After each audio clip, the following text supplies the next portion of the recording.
First, let me begin by being absolutely clear. Canada, unequivocally and in the strongest possible terms, condemns these terrorist attacks perpetrated by Hamas. We stand with Israel and reaffirm our support for Israel's right to defend itself in accordance with international law. Le Canada condamne sans équivoque les attaques unequivocally condemns the terrorist attacks committed by Hamas. We are in solidarity with Israel, and we support the right of Israel to defend itself according to international law. The attacks this weekend were brutal and horrific. We heard stories of people who were there at the music festival for peace when gunmen started shooting. We saw images of parents shielding their children to protect them from rockets.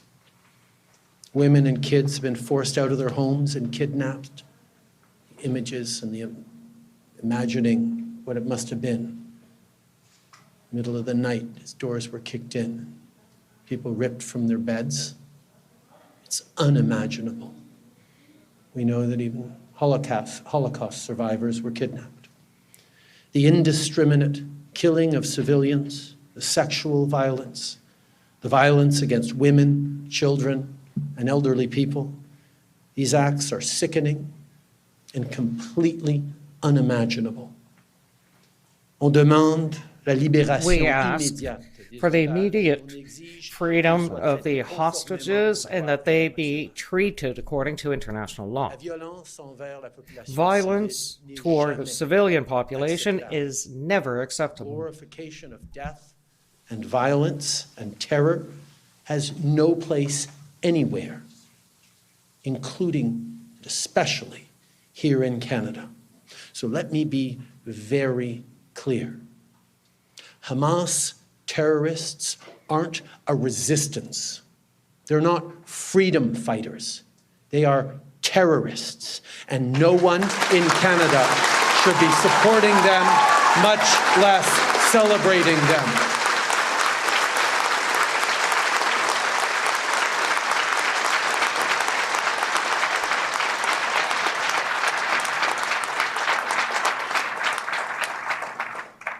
I want to thank everyone coming out across the country to show their support.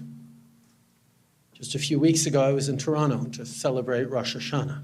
We talked about all the uncertainty in the world right now. We talked about the importance of being there for one another. We talked about the examples of Jewish Canadians embodying the concept of tikkun olam, commitment to make the world a better place, healing the world. We talked about our hopes for a better year, a better future. Or what happened this weekend during a Jewish holiday on Shabbat. It was the opposite of hope. It was dark, abhorrent, and heinous. Nearly every Jewish Canadian has friends or family in Israel.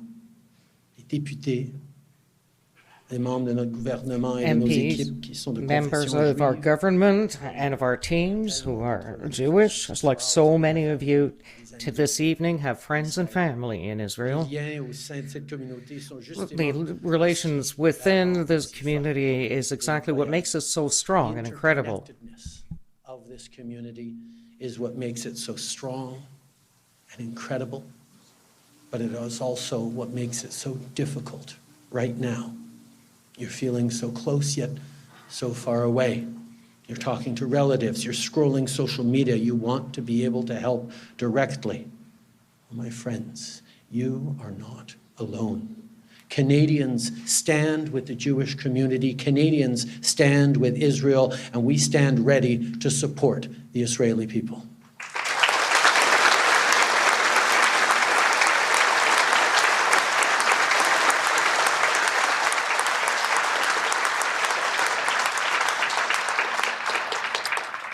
There is a Hebrew proverb that says that the community is Israel's rampart. That's true in so many ways. I saw a tweet earlier from CIJA that showed volunteers in Tel Aviv packaging food, clothing, and aid for the victims. Ici, au pays, les communautés juives se Here in mobilisent. Canada, Jewish communities are mobilizing to collect funds to help Israelis. We see examples of mutual aid here and around the The world. world is in a very dark place right now. Standing up, united, for our values is more important than ever. If we want to win against terrorists, dictators, and bullies, upholding the rule of law must continue to be our rampart. Protecting civilian life must continue to be our rampart. And as you know very well, being there for one another will always be our strongest rampart against hatred. We stand with you, my friends, tonight, tomorrow, and every day. Merci, mes chers amis. Thank you, dear friends.